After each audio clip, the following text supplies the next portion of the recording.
Hello भाई लोग, मैं हूँ फैक्ट भाई। और रामायण को लेकर आपके मन में जो छवि थी वो आदि पुरुष ने तोड़ कर रखी है। लेकिन नीतीश तिवारी बॉलीवुड के डूबते पत्थर को श्री राम लिख के बचा सकते हैं। जहां राम और सीता के तौर पर इन्हें लिया जाने वाला था, इनफैक्ट हनुमान के तौर पर जिन्हें कास्ट किया है उन्हें देख आप दंग रह जाओगे। पर जहां नीतीश ऑडियंस को खुश कर रहे हैं, वहीं मनोज ने ऑडियंस पे क्या इल्जाम लगाए हैं वो आपको फैक्ट भाई सुनाएगा। क्यों बात नहीं हो रही इन डायलॉग्स की?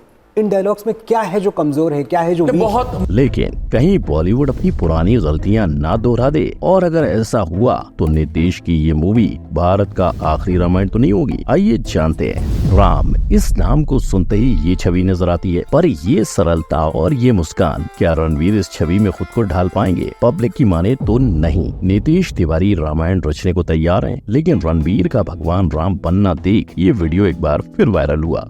मटन पाया beef, red meat.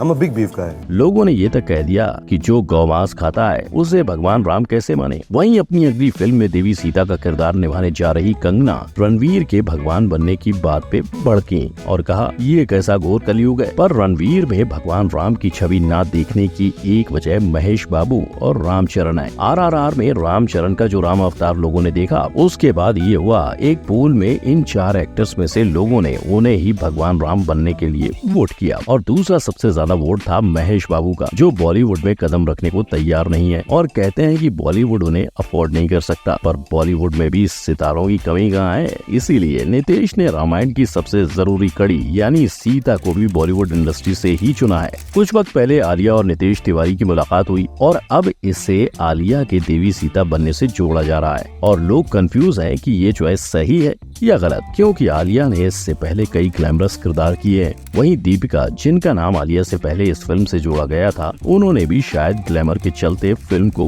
खो दिया है, या फिर इसके पीछे महाभारत है। राजा मौली की 10 पार्ट में बनने वाली महाभारत, जिसके लिए शायद वो दीपिका पादुकोण को कास्ट करने वाले हैं। पर आलिया और दीपिका इन दोनों के मुकाबले लोगों के मुताबिक देवी सीता के किरदार में सबसे ज्यादा सही चुनाव साई पल्लवी होगी, क्योंकि उन्होंने अपनी फिल्मी करियर के किरदार हमेशा सोच समझ कर चुने हैं, जो खुद ग्लैमरस नहीं होते पर उनकी कहानी होती है। और ये है रावण। पिछले हफ्ते तक ये खबरें आ रही थी यश रावण का चुनौती भरा किरदार निभाना चाहते हैं, लेकिन उनकी टीम फैंस के नाराज होने के डर से उन्हें ऐसा करने से रोक रही है। पर अब इस पे चुप्पी तोड़ते हुए यश ने कहा है, फैंस र्यूमर्स की परवाह ना करें, मैं कहीं नहीं जाने वाला। यानी बॉलीवुड में इनका डेब्यू तय हो चुका है। लेकिन यश से पहले नीतीश ने ऋतिक को रावण के तौर पे चुना था, तो ऋतिक का क्या हुआ? क्या आदि पुरुष की पिटाई देखकर ऋतिक ने कदम पीछे ले लिए? नहीं, दरअसल ऋतिक के एक दोस्त की माने तो अब वो 2 साल में एक प्रोजेक्ट नहीं, हर साल में 2 प्रोजेक्ट्स करना चाहते हैं। और क्योंकि 2019 से लेकर अब तक यानी पिछले 5 सालों में नीतीश अपने ड्रीम प्रोजेक्ट रामायण की कास्ट तक फाइनल नहीं कर सके हैं, इसलिए ऋतिक ने और इंतजार करने की बजाय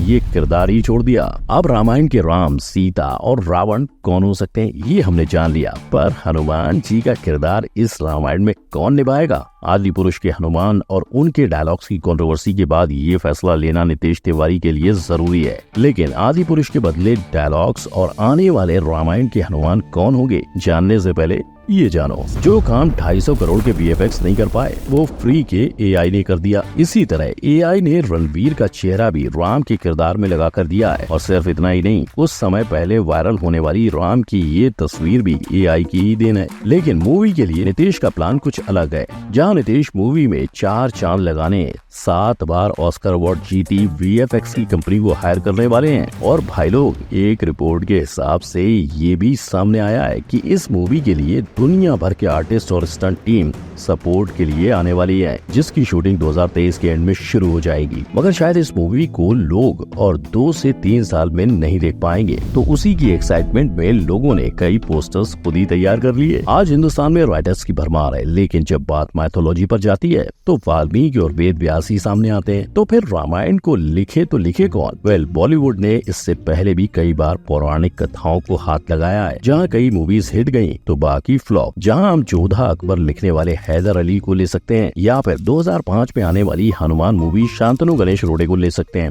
और अगर इन्हें भर भर के ऑडियंस चाहिए तो आंख बंद कर गुलजार या जावेद अख्तर को काम सौंप दो, क्योंकि आदि पुरुष की आधी कंट्रोवर्सी तो सिर्फ उसके डायलॉग्स की वजह से ही हुई है। इन सब के चलते मूवी बैन ही होने वाली थी कि मूवी के मेकर्स ने तुरंत डायलॉग्स को बदल के मूवी फिर रिलीज की। लेकिन वेट, क्या अब भी ऑडियंस इन डायलॉग से संतुष्ट हुई है? तो देखो, डायलॉग जो होना था वो तो हो चुका है, अब उसे बदला नहीं जा सकता। जिसके बारे में जब मनोज को 4 बातें सुनाई गयी तो मनोज ने गलती मानने की बजाय उल्टा लोगों पर ये इल्जाम डाला कि वो 3 घंटों में सिर्फ 3 डायलॉग्स पर ही ध्यान क्यों दे रहे हैं। इस चीज पर नाराजगी जताते हुए उन्होंने ट्वीट तक कर डाला। और सिर्फ इतना ही नहीं, लोगों को आदि पुरुष के म्यूजिक से भी असंतुष्टि रही है, जिसके लिए नीतीश तिवारी को अपने सारे कदम फूंक फूंक कर रखने होंगे। लेकिन जहाँ AR रहमान जैसे लेजेंड अवेलेबल हैं, तो आपको परेशानी की कोई आपत्ति नहीं होगी, क्योंकि उन्होंने जोधा अकबर का म्यूजिक भी काफी अच्छी तरह से लोगों को पेश किया था। कहने को जश्न बहारा है, इश्क ये देख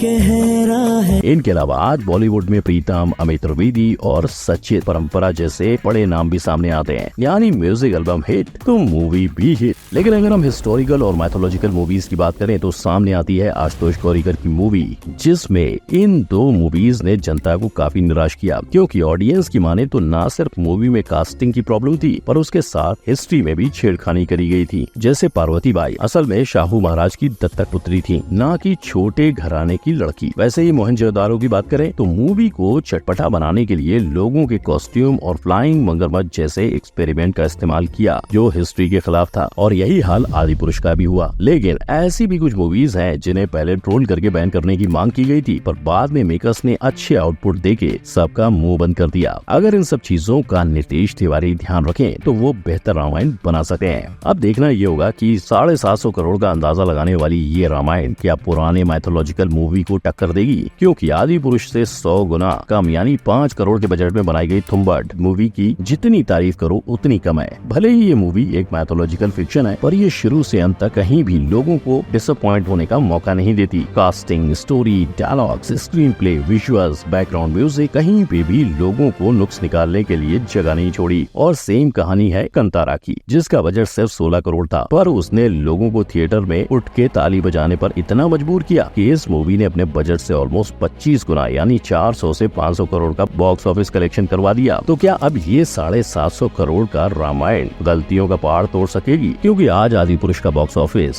उनकी गलतियों की वजह से नीचे गिरता जा रहा है। उसी को मद्देनजर रख नीतीश को उन सारी चीजों का ख्याल रखना चाहिए जो आदि पुरुष में हुई है। शायद इसीलिए अब तक वो हनुमान किसे बनाना है इस पर सोच विचार कर रहे हैं। और लोगों की माने तो सबसे बेस्ट हनुमान फिल्म इंडस्ट्री में जूनियर NTR हो सकते हैं, क्योंकि लोग बस इतना चाहते हैं कि जो जैसा है वैसा ही दिखाया जाए और लोगों की भावनाओं का सम्मान किया जाए। जहां नीतीश के आगे रामानंद सागर की रामायण का भी उदाहरण है, जिसका आधा हिस्सा भी ऑडियंस के लिए काफी है। और भाई लोग, आपको जानना है कि कैसे बिना VFX और लो बजट में उस रामायण को बनाया गया था, तो क्लिक करो इस आई बटन पर। वीडियो अच्छा लगा हो तो लाइक, शेयर और सब्सक्राइब करना ना भूलें। मिलते हैं अगले वीडियो में। गुड बाय, जय हिंद।